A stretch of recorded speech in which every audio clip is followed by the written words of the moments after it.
안녕하십니까. 현대투자연구소 송조입니다. 글로벌 증시는 전반적으로 실적 장세로 전환되는 분위기입니다. 특히 독일 증시가 선진국 증시 대비해서 연일 신고가를 이어가고 있는데요. 아무래도 실적 장세에 맞는 제조업 비중이 높기 때문으로 해석이 되고 있습니다. 자, 그리고 그동안 코로나 사태로 상대적으로 소외를 많이 받았던 이탈리아라든가 그리스 증시 등도 가파른 회복을 보이고 있습니다. 자, 우리 증시도 현대차, 삼성전자 주가가 심상치 않은 분위기인데요. 최근에 어떤 그 대내외적인 상황을 감안한다면 대단히 의미 있는 흐름으로 이어질 가능성이 높지 않을까 생각되고 있습니다. 자, 오늘 삼성전자, 현대차 과연 본격적인 상승 랠리로 이어질지 함께 고민을 해보도록 하겠습니다. 오늘 공교롭게도 현대차도 그렇고 삼성전자도 그렇고 시초가서부터 높게 시작했죠. 지금 이제 화면에는 드라마틱한 어떤 그 동시 돌파 갭이라는 표현을 썼는데 이게 준비된 상태에서 어떤 돌파 갭이기 때문에 그 단기적으로 단기적 흔들림 좀 있겠지만은 다음 주 이후부터는 상당히 의미 있는 그런 흐름이 이어지지 않을까 생각이 들고 있습니다. 보시는 그림은 예전에도 한번 소개해드렸죠. 이거는 이제 그 엘리어트 파동 이론하고 우라카미 군요의 그 장세 4단계죠. 금융장세, 실적장세, 역금융장세, 역실적 장세, 이렇게 장세 4단계하고 제가 이제 같이 편집을 해서 새로운 모델을 한번 만들어 봤습니다. 자, 화면 보시면은 출발 시점은 이제 코로나 최저점이 되겠죠. 정확히 이제 그 날짜로 따진다면 작년 3월 19일이 되겠는데요. 3월 19일서부터 지난 그 1월 11일이죠. 삼성전자 거래량이 이제 9천만 주 터진 시점이 우리가 유동성 장세라고 나름대로 이제 제가 개인적으로 정의를 내린 겁니다. 1월 11일 이후서부터 지금 조정 2파동 과정에서 지금 조정 2파동을 마무리 짓고 조정 상승 충격 3파동으로 지금 전환되는 초입 단계거든요. 특히 이제 코스피 기준으로 본다면 지난 그 3월 9일 한번 보시기 바랍니다. 3월 9일 2929포인트가 이제 그 나름대로 진 바닥이라고 생각하고 그 3월 10일 이후서부터 외국인 수급도 상당히 많이 개선이 됐어요. 3월 10일 이후서부터 3월 말까지 외국인들이 코스피 시장에서 8천억을 넘게 순매수했거든요. 그리고 4월 들어서면서 4월 1일도 그렇고 2일도 그렇고 외국인 순매수 기조가 계속해서 이어지고 있다 이렇게 보시면 될 것 같아요.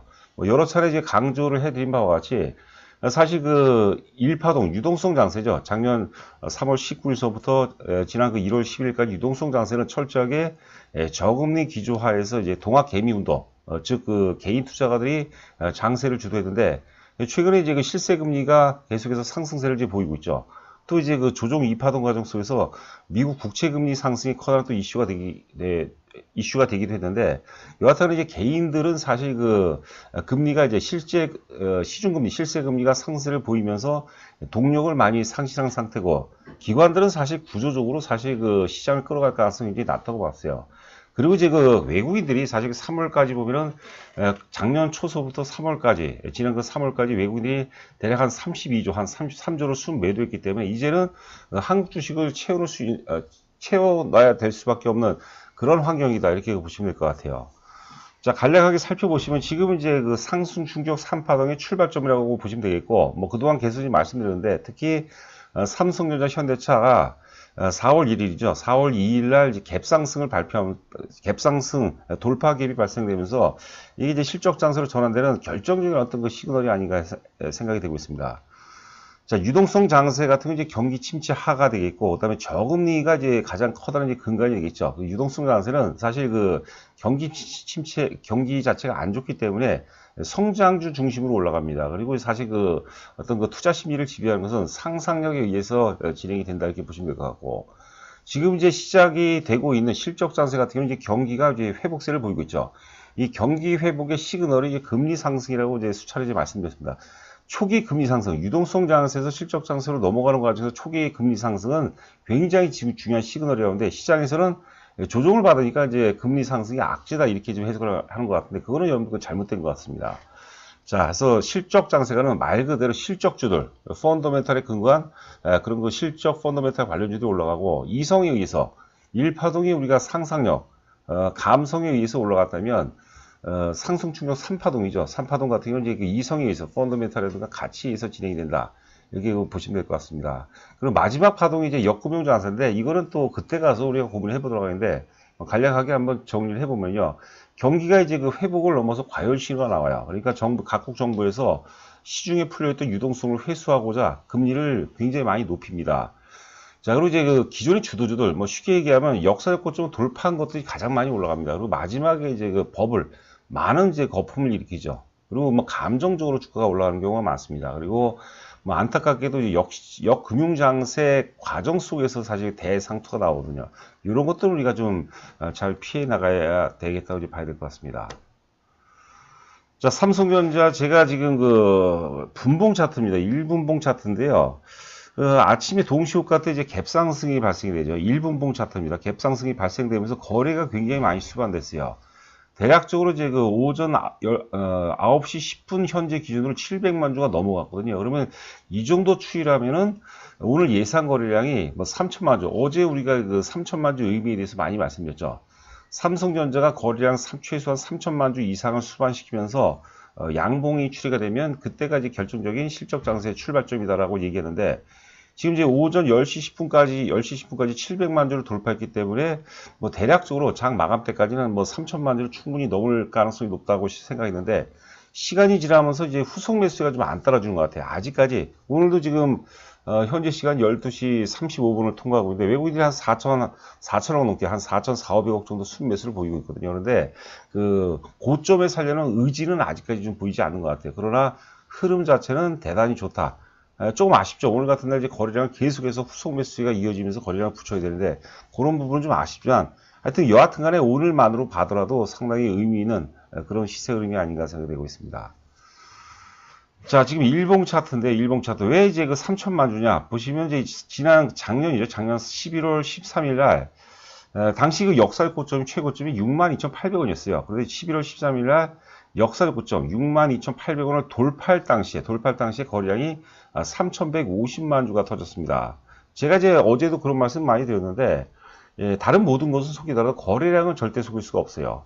자, 여하튼 간에 이제 3,100만 주를 수반시키면서 역사적 고점 돌파했고, 그리고 계속해서 상승 추세를 보이다가 막판에는 굉장히 가파르게 올라가죠. 그리고 최고점이 96,800원입니다. 96,800원에서 거래량이 9천만 주가 터지면서 상투를 확인하죠. 그리고 굉장히 지루한 조정이 이어지고 있죠. 그러니까 우리가 이제 그 매수의 극점과 매도의 극점 거의 그 일치한다 이렇게 보시면 될 것 같아요. 여하튼 간에 지난 그 1월 11일 날 매수의 극점입니다. 그 바잉 클라이막스라죠. 당시에 이제 개인들이 1조 8천억치를 순매수했어요. 최근 연도 뭐 한 4, 5년 정도 들어서 아마 당일 어떤 순매수는 최고로 많이 매수한 겁니다. 그러니까 개인들이 다 샀기 때문에 주가가 10만원 혹은 11만원, 12만원 올라가려면 그 위에서 사줄 또 다른 세력이 나와야 되는데 이런 그 1월 10일 날 살 세력들이 다 샀기 때문에 그다음부터는 당연히 이제 그 우리가 조정이 불가피한 것이죠. 다행히 저희도 당시 상담은 매도를 했고, 그리고 삼성전자 같은 경우는 이제는 매수 관점이죠. 이제는 고점 대비해서 충분히 이제 그 가격 조정도 충분히 받고 기간 조정도 옆으로 이제 그 횡보 패턴을 보이다가 드디어 이제 오늘 갭상승이 나왔는데 뭐 앞서도 잠시 말씀드린 것 같이 거래량 수반이 좀 이어졌으면 하는 좀 아쉬움이 나는데 이거 하나만으로도 굉장히 의미가 있다고 보고, 뭐 강세장의 시그널이라고 제가 뭐 나름대로 뭐 정의를 내려보겠습니다. 여하튼 이제는 뭐 단기적으로 이제 우리가 추격 매수한다 어떤다 이거는 뭐 개인들이 몫이지만 제가 보기에는 다음 주 초 정도는 충분히 이제 그 눌림목 조정을 줄 것 같습니다. 그러면 이제 돌파 갭 구간이 굉장히 강력한 또 지선 역할을 한다고 이제 봐야 될 것 같아요. 또 외국인 수급도 굉장히 좀 양호하죠. 이제는 우리가 적극적인 매수 관점으로 접근해 볼 필요가 있지 않을까. 자, 이런 생각을 해봅니다.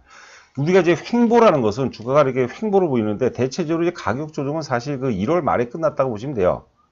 지금 이제 최고점이 96,800원 고점에서 대략적으로 이제 8만원대 초반까지 해서 1월 말 8만원대 초반까지 해서 이제 가격 조정이 끝났고 2월서부터 이제 기간 조정이죠. 옆으로 횡보 조정을 보이는데 주가가 이렇게 횡보 조정을 보인다는 것은 매도 세력과 매수 세력 간의 힘의 기울기가 팽팽한 대접점이라고 보시면 돼요. 그런데 오늘 같은 날 이제 갭상승이 나온 거죠. 돌파 갭 혹은 이제 급진 갭이라는 그런 표현을 쓰는데 돌파 갭이 발생이 되면서 그런 어떤 힘의 균형점이 상승 쪽으로 이제 그 완전히 기울어져 버렸다고 이게 보시면 될 것 같아요. 그래서 기술적 분석에서 사실 그 갭 같은 경우는 굉장히 중요합니다. 이게 소멸갭 이런 게 아니죠.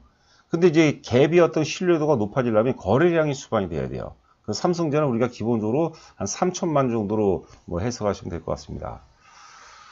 자, 지금 보시는 화면은 이제 그 케이프 투자증권의 4월 2일자 보고서입니다. 메모리 가격. 어제도 뭐 유사한 말씀을 드렸는데, 지금 이제 반도체 가격이 지금 1분기는 굉장히 선방을 했어요. 1분기 같은 경우는 사실 그 스마트폰 쪽에서 우리가 이제 IM 사업으로 하죠. IM 사업에서 굉장히 선방을 했고, 반도체 같은 경우는 1분기에 조금 부진을 했죠.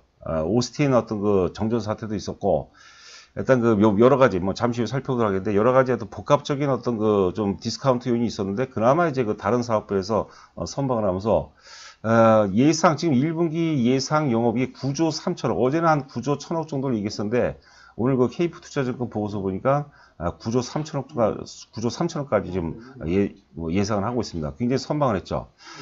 밑줄친 부분 보시면은 비메모리 리스크는 감소되고 메모리 가격 상승폭은 예상치를 상회할 전망이다. 그런 얘기가 나왔고요.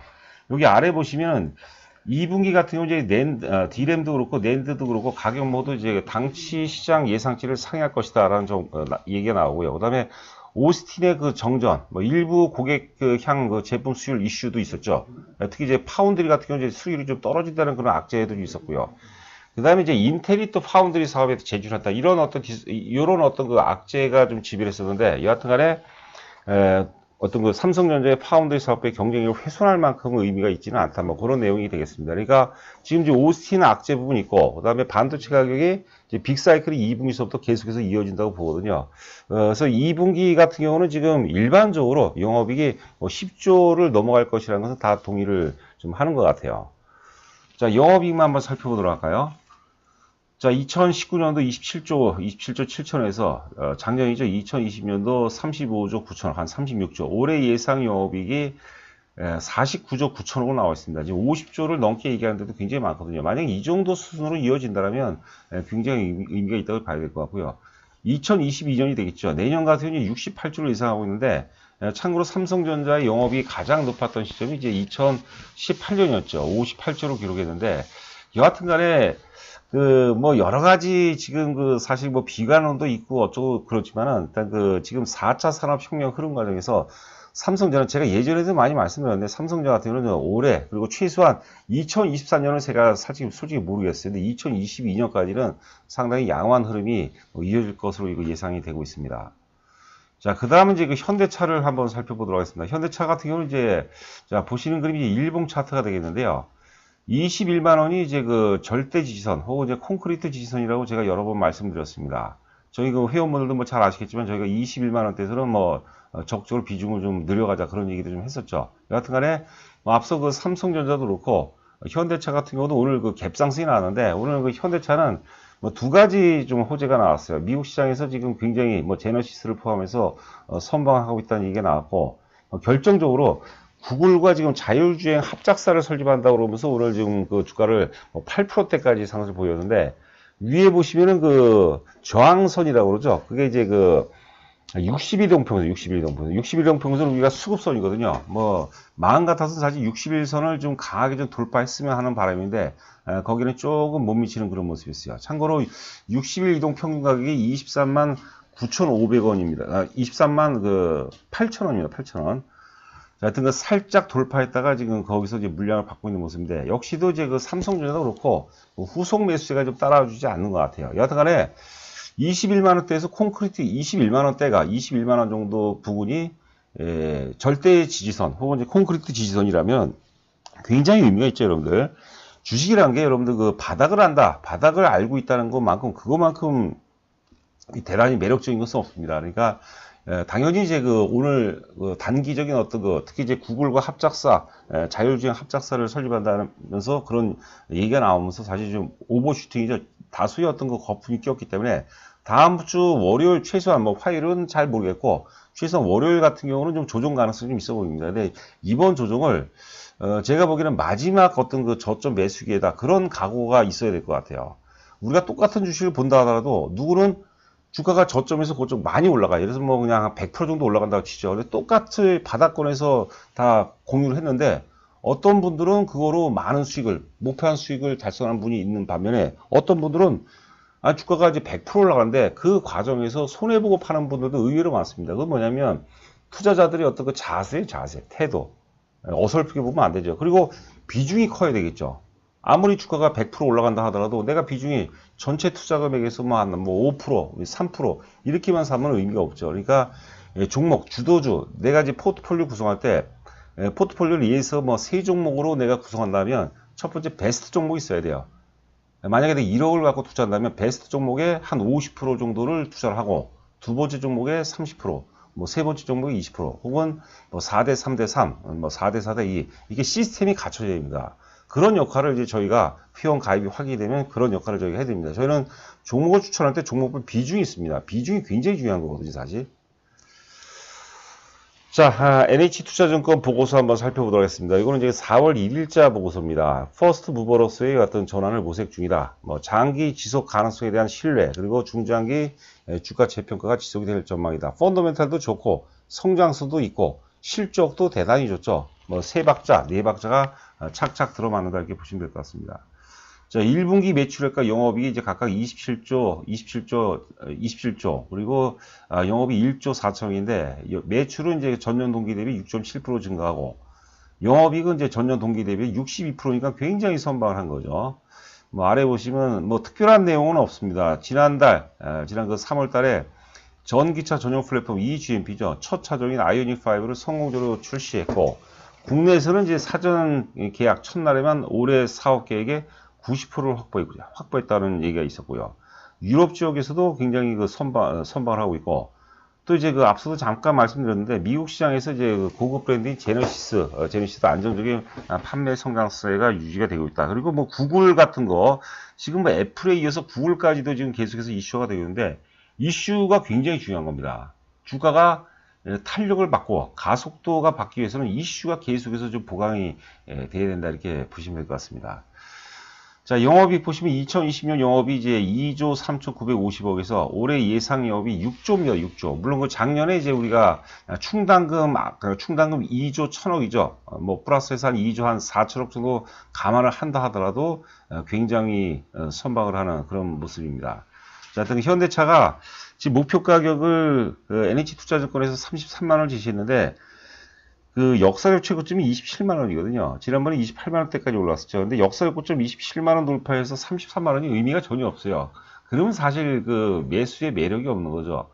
27만 원 돌파하면 우리가 50만 원 보셔야 되고 현대차는 50만 원 혹은 그 이상의 가치가 분명히 있습니다, 여러분들. 자, 저희 그 현대투자 회원 모집 관련해서 어제도 뭐 이렇게 여러 가지 말씀드렸는데 사실 그 가입도 타이밍이 굉장히 중요하고요. 최근에 사실 그 뭐 다 그런 건 아니죠. 오늘 같은 경우도 사실 그 하락 종목수가 뭐 많은 지수는 오르고 있으나 하락 종목수가 많아요. 투자 심리가 굉장히 실제 그 우리가 그 뭐 체감 지수가 굉장히 열악한 그런 모습인데 여하튼간에 주도주 논리에 근거해서 포트폴리오를 잘 짜나간다면 충분히 좋은 결과로 이어질 수 있지 않을까 생각되고 있습니다. 저희 그 법인 계좌로 입금하시고요. 그 휴대폰 번호로 입금하시고 전화를 보내시면 제가 인사 말씀드리고 어떻게 하면 이제 우리가 성공 이 시장 국면에서 어떻게 하면 우리가 효과적인 성공 투자로 이어질지 말씀드리고 또 최고의 어떤 그 종목으로 제가 또 포트폴리오를 구성해 드리도록 하겠습니다. 자, 한 주간 고생 많으셨고 저는 또 다음 주에 여러분들 찾아뵙도록 하겠습니다. 감사합니다.